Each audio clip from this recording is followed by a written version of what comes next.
Hi, fifth graders. This is Watson's Go to Birmingham, Chapter 5 Nazi Parachutes Attack America and Get Shot Down Over the Flint River by Captain Byron Watson and his flamethrower of death.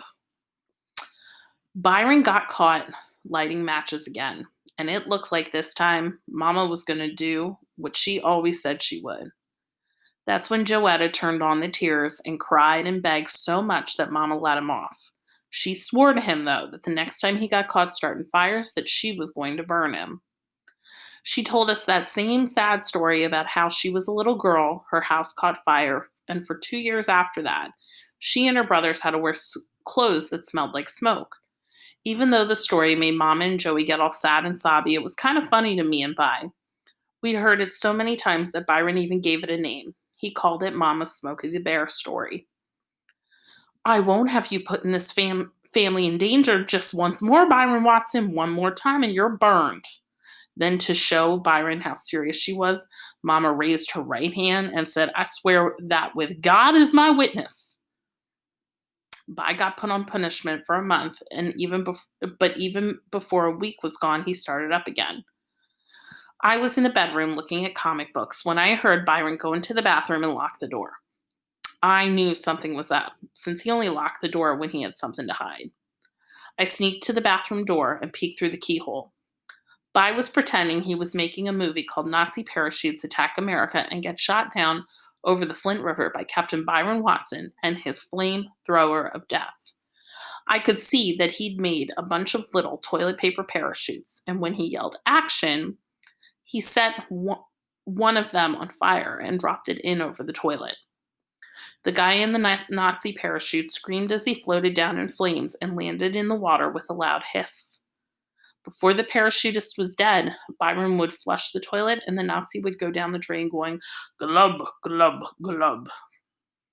When the water was swirling him away, Byron said, the only Nazi talk that he knew, Ja, hold mein Führer, auf Wiedersehen. That's not what it means in German. Peeking through the keyhole, I could see Byron's salute to the parachute as he flushed the toilet. Such a brave soldier deserves our respect, he said. So we give him a burial at sea.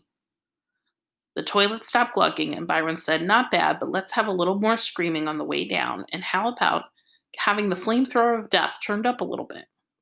He picked up another toilet paper parachute, lit 2 matches at the same time, set the parachute on fire, and yelled, take 2, and sent the next Nazi screaming into the toilet. Byron was on take 7 when Mama finally wondered why the toilet was being flushed so much and came upstairs to see what was going on. The whole upstairs smelled like a giant match, and she knew something was fishy even before she got to the top step. She moved so quick and quiet that I still had my eyeball on the keyhole when she stepped into the hallway. I looked up, and there she was. Mama, I knew I was going to get it for not turning Byron in, but before I could say anything else, Mom pushed me out of the way and hit the bathroom door with her shoulder like Elliot Ness, the cop on the Untouchables TV show. The door jumped out of her way and banged into the bathtub, and Byron turned around and screamed. Nazi number 7 hit the water with a hiss, and Byron threw his hands up in the air and said, Mama snatched Byron's neck.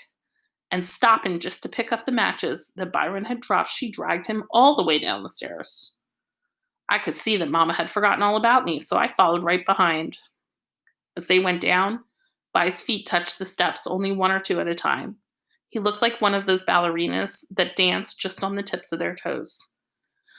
Mama had her hand around his throat like it was a baseball bat and was holding him up in the air, and I never knew Mama was so strong.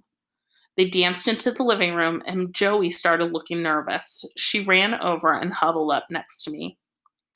Mama's eyes got slitty with the eyeballs shooting around from side to side.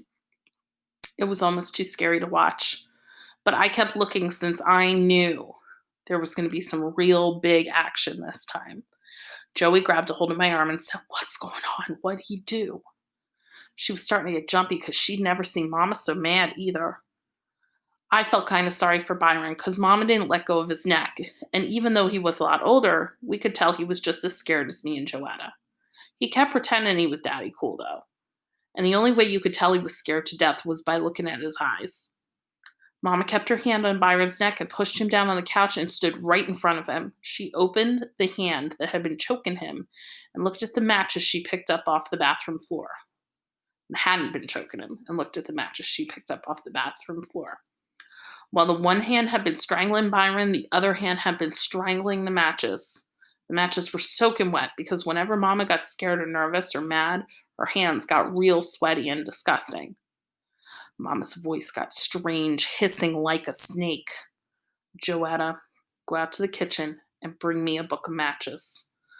But Mommy, Joey said, starting to get all sobby. Joetta, do what I told you. Mommy, I can't. The tears really started coming, and Joey was squeezing my arm. Joetta, go get those matches. Please, Mommy, he won't do it again, will you, Byron? Promise her. Promise, Mommy, you won't do it again. Kenneth, she turned to me then, go get some matches.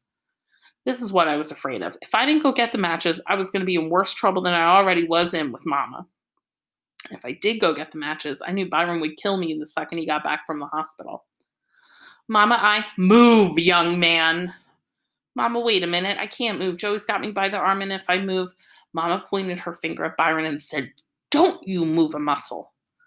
We could all tell Mama was super mad because she started talking in that real Southern style accent. Byron nodded his head, and Mama let go of his throat and stormed into the kitchen. Old Mr. Cool still had great big bug eyes, and as soon as Mama's hand left his neck, his own hand came up and started choking him themselves. Ooh, Byron, you better get out of here. Go down to Buphead's until Dad get home. He's probably going to whip you, but Mama's really going to burn you, I told him.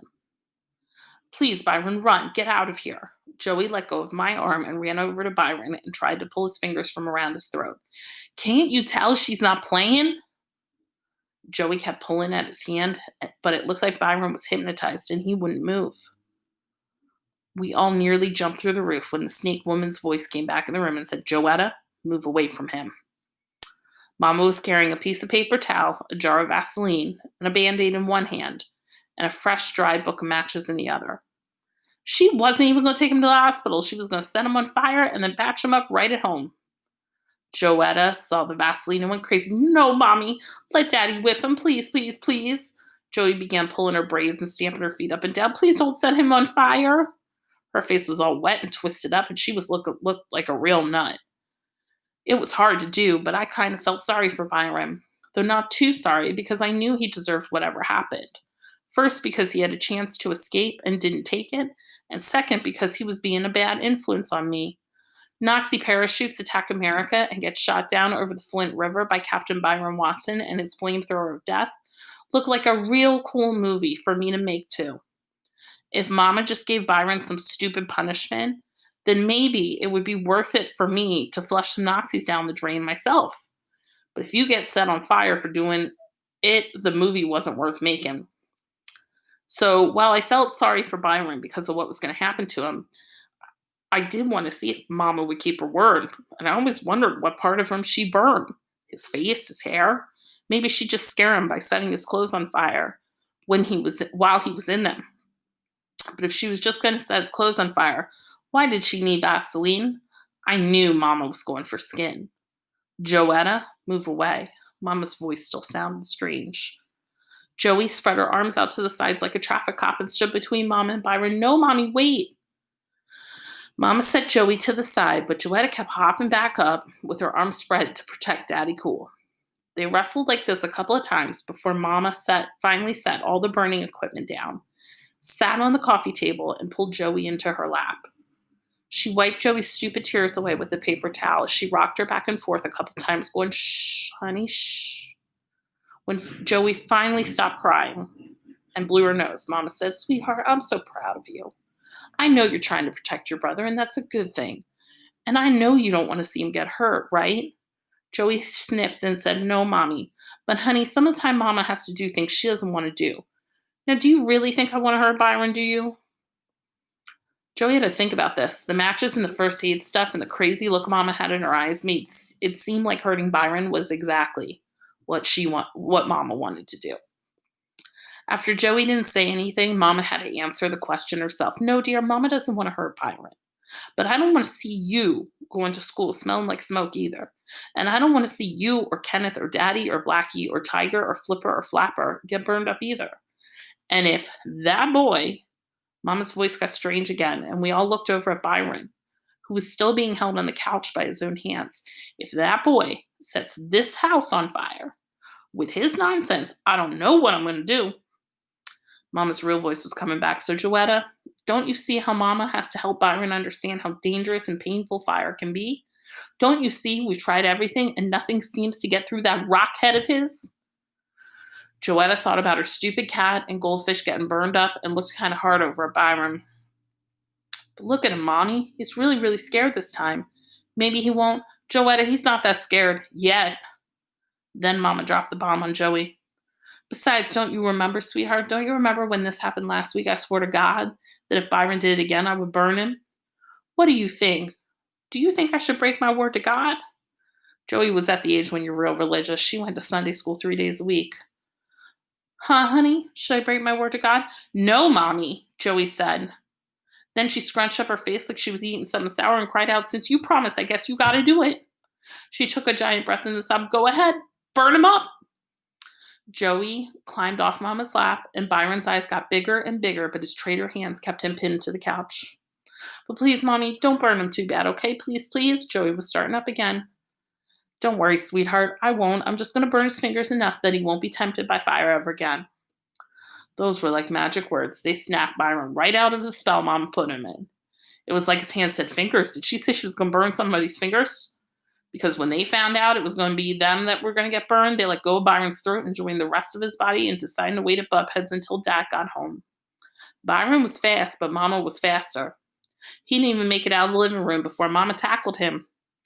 Mama sure is a good athlete. She sat on his chest and said, not this time, Buster. This time you pay. She said, Buster.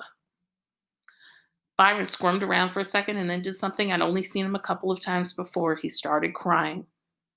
Mama lit a match and grabbed Byron by the wrist and said, put your finger out. I couldn't believe it. By's finger popped right out. He was hypnotized all over again. Mama's horrible snake woman voice came out again and said, if you ever. The match got closer and closer to Byron's skinny brown finger. Play with. No, if you even look at.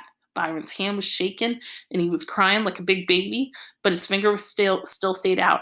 Another match in this house. The match was getting closer and closer, and I knew Byron could feel the heat. I will personally, by myself. It was so close now that I thought I could hear the sweat on Byron's finger getting turned into steam and going, I will burn not just one finger, I will burn your entire hand, and then send you to juvenile home. Byron closed his eyes and screamed. Right when the fire was going to give him a good roasting, Joetta ran across the room and, sounding like the little engine that could, she blew the match out before it got to him. She thought she missed, though, because she stood there huffing and puffing and patooing at the match even after it went out. Mama's hand, Byron's finger, and the match was soaked with Joey's slop. Honey, we agreed, didn't we? Yes, Mommy. Joey looked down and said, but I thought you got him. Not yet, sweetheart, but I'm going to. 4 more times Mama lit the match, and 4 more times Joey patooed them out. Finally, Mama got sick of having slob all over her hand and gave up. That night, Byron had to deal with Dad. No picnic, but a lot better ending to his Nazi parachutes movie than Captain Byron Watson gets captured and burned alive by the evil snake woman with his own flamethrower of death.